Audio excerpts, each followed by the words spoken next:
No niin, tässä nopeaa jatkoa Beoplay H95 arvosteluvideolle, eli ajattelin nyt näyttää.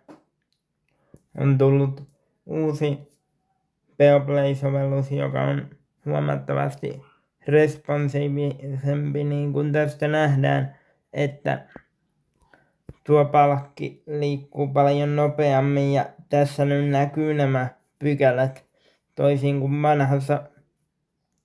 vanhassa versiossa, mutta on kuitenkin paljon niin kuin nopeampi vastaamaan, jos käyttää tällaisia suomalaisia termejä ja näin.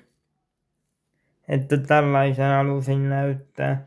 Ja nykyään käytän tätä Adaptive Ank-asetusta, eli se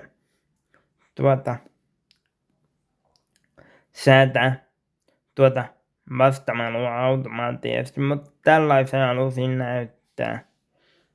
Ja linkkaan tämän sitten siihen alkuperäisen arvostelun kylkeen.